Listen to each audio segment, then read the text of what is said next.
Thank you for coming. I have to say that it's true that we banned printers at a university, and it happens that I brought part of my script printed, so I'm sorry for that. Sometimes you need to make exceptions, no? Today we will be talking about building climate resilience and how water fuels our economy. So, as we're both part of our university, and we provide education and knowledge, we want to go through three main topics today. What is climate resilience, so that you all go out and you know a little bit more about climate resilience, how climate affects the economy, and also the relationship between water, climate, and the economy, which is not so straightforward for everyone, no? At least it wasn't for me not so long ago. I will start making a statement. We're all being fooled. Climate change is not a future threat. It's a present reality, and we need to have this clear, okay? And start working. So, I woke this morning to a very sad news, and this is that there's a fire in the Sierra de, I think, well, it's in the south near Malaga, I forgot the name, and last year, actually, only in the European Union, 350,000 hectares were burned, no? That's very sad. That's happening, and we see that extreme meteorological events are happening with more and more frequently every year. This is tragic. This same week also, Intermon Oxfam was publishing a report where they said that the economic impact of these disasters has increased 8 times in the last 20 years, no? So here Gonzalo is our expert in water, I would say, and water for climate adaptation. And I would like to start with the term, what is climate resilience? If you can walk us through this concept. Yeah, well, welcome everyone, and thanks for having us today. Climate resilience is very much about the ability to anticipate, to adapt, and to properly address some of the challenges that, as you rightly said, I mean, we use the future tense just because we have some grammar inertia in this case, but it's really important to understand that climate change is happening these days. There's a very strong storytelling exercise about climate change mitigation. So almost everyone in the world by now should be aware of the fact that we have committed internationally towards 2050 to get engaged in a very intense roadmap to mitigate climate change impacts. And climate change mitigation is very much about the most significant structural challenge we will see in our economy, probably in our lives, which is decarbonizing the economy. And decarbonizing the economy is very much about the energy transition, which is absolutely impossible without an equivalent transition in terms of the mobility of people and commodities. Can I interrupt 1 second? Sure. So, energy transition is necessary because the fossil fuels we burn are increasing the greenhouse gases that are emitted, and this increases global temperatures. Okay? Exactly. And we have very solid scientific evidence, mostly delivered by the IPCC from the UN, telling us not just that there's climate change, but the most important fact is that this climate change, which is one more climate change in history, this one is more intense. The pace of change is even more intense, and we are responsible for that. We're responsible for the challenge, we're responsible for the solutions as well, and we will come to this. But the poor cousin in all these discussions in the international community is climate change adaptation. What shall we do with something that's actually impacting on us today. And it's not impacting on everyone in the same way. So potentially everyone might be affected, but not everyone will be affected in the same way. So what do we do in terms of adaptation? We need an equivalent roadmap. We need to know what to do. And to commit to adaptation, we need an equivalent transition in terms of water resources management and the reconnection of water with the territory. And this is not something that is properly addressed these days in the international community. So it's impossible to build resilience in the absence of a proper addressing of the synergies between mitigation and adaptation. The latest report by the IPCC says there are no mitigation pathways without adaptation pathways. So we need to work out this second part as well. Yeah, so then, to be clear, there are 3 ways to manage these events, the climate issues that are happening today. One is emergency, what Intermon Oxfam was publishing, that's a cost. Then we need to reduce the amount of negative impact we produce, and that's through mitigation. But at the same time, we have to invest in adapting, no? And that also has an impact on the economy. Absolutely. Yeah. I mean, if we focus specifically on the actual impact of climate change on the economy, it's at a few levels. One has to do specifically with macroeconomic performance. So for instance, if you look at the countries in the Middle East or the MENA region, North Africa and the Middle East, you actually realize there are estimates by the World Bank saying that those economies may lose 6 points of their GDP as a result of some of the climate change scenarios. 6 points of GDP. This is a huge impact on the economy. But there are other challenges, yeah? Some of them have to do, for instance, with the increased uncertainty that everyone's facing, including financial markets as well. And this has to do a lot with the increasing risk for new business models. And this is one of the reasons why a 21st business model today cannot happen in the absence of this idea of shared value. It's not just about creating value for shareholders, it's also about creating value for stakeholders. And this has to do with committing to this societal challenge. Climate change is very much a collective action challenge. It's a generational challenge. Someone said one day, if for a generation of North Americans, the generational challenge was to take the human being to the moon, what is it that we've got today as a generational challenge? And I would actually say, it's not just me, Jeffrey Sachs, the intellectual author of the 2030 Agenda for the UN, of this very famous SDGs, Jeffrey Sachs from Colombia says, today, the generational challenge, our generational challenge, has a lot to do with tackling climate change adaptation, adapting to climate changes. So, if we look at this, let me just give you a couple of examples. Yeah, let me just focus on an emerging country in Latin America, Chile. Yeah, 17 million people in the end of the world, in the corner of the world, a very long country, 4,300 kilometers of coastal line. If you look at the structure of what Chile is exporting to the world as part of their insertion in the global economy, you realize that they're major exporters of copper, salmon, forest products, wine, and groceries. What do all these commodities have in common? They're intensive in water.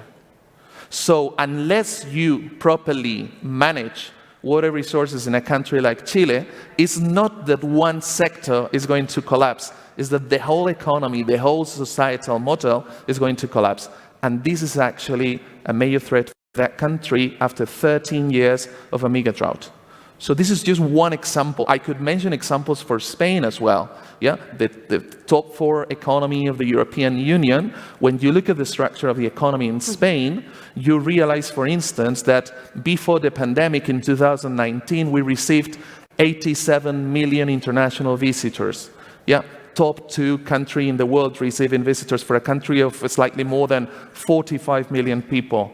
Yeah, those people mostly are coming between May and September in summertime. And mostly they concentrate in the Mediterranean coastal line, the Gulf of Cadiz, and the 2 archipelagos in the Canary Islands and the Balearic Islands. These are the places where we have significant structural long-term water stress. So this poses major pressure over aquatic ecosystems in Spain.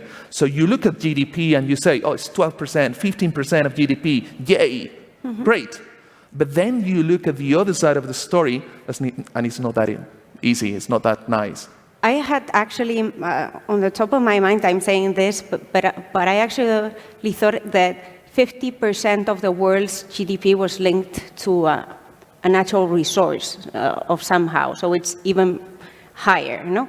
And it's funny because when I wanted to bring what Stuart Kirk, who's an asset manager from HSBC, and he was kind of complaining at a conference in FT Moral Money, and he was basically saying that he didn't feel like the climate risks that everyone talks about, no, these extreme meteorological events.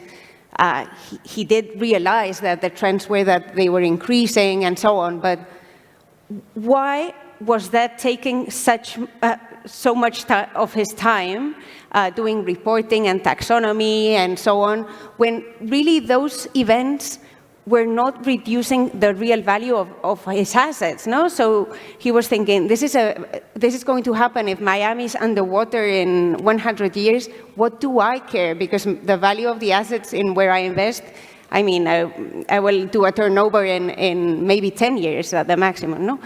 So there's this issue also with regulation, because of course we have the European Commission with the Green Deal, we have the SEC in the US now, and there are many other regulatory initiatives worldwide. And this is putting a lot of pressure in many corporations, in asset managers. What do you think? I mean, it's difficult to manage, no? Because I can understand that they are looking for returns immediately. It'd be quite simplistic to say that this guy is irrational when he says that we're not facing such risk, and why is he wasting so much time thinking about climate change when, in fact, he should be worrying about something else that is affecting the financial value of his assets. So we could actually say, well, he's really, simplistic, or he's really irrational. I don't think he is. He might be slightly cynical. So let me, endorse this view by being even more cynical.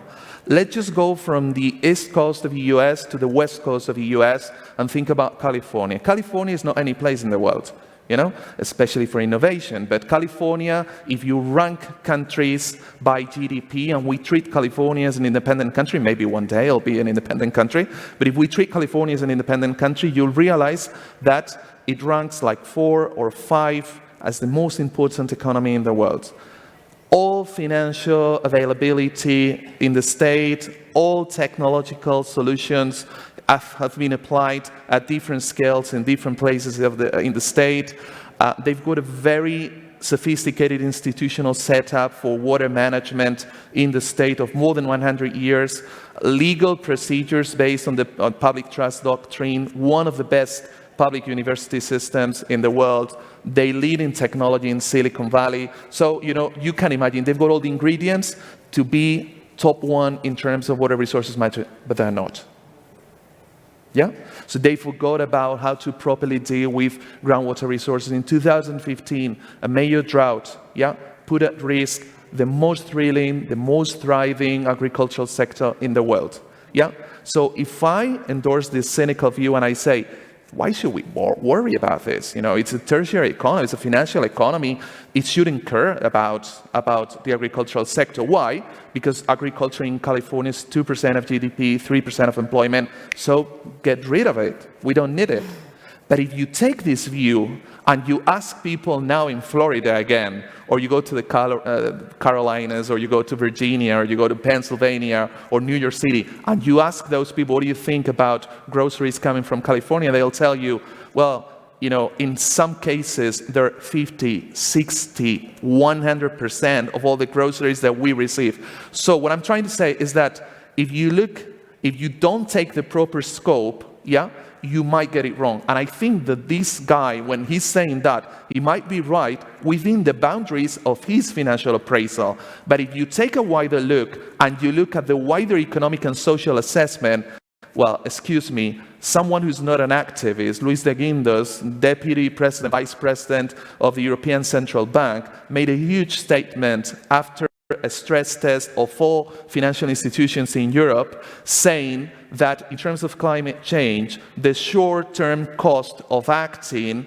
is absolutely negligible as compared with the long-term, medium-term, and short-term cost of inaction. So if you see that the cost of inaction is much higher, yeah, there's a rational attitude in acting up today. Yeah, I fully agree. We were actually together in a panel half an hour ago, listening to Teresa Rivera, and amazing panel, and they were talking about energy transition, because she's the former, no, she's the Deputy Minister of the Energy Transition Agenda in Spain, and she was talking about how important it is for the mitigation phase to reduce the emissions we produce, that we transition to renewable other sources of energy, no?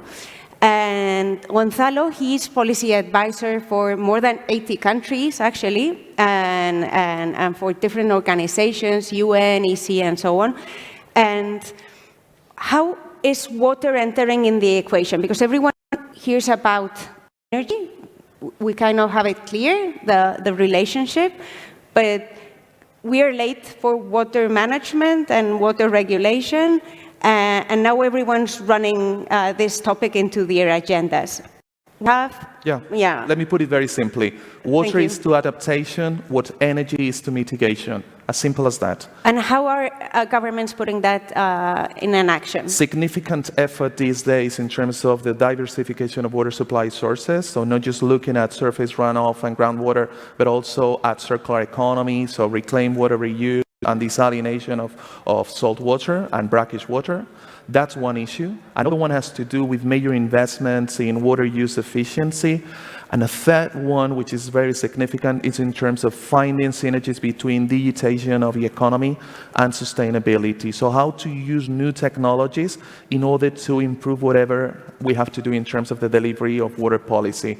So unless we understand that the whole discussion about water is not for the water community, but it's for the food community, for the energy community, for those working on urban design, unless we talk, with other communities, nothing significant will happen in terms of water policy.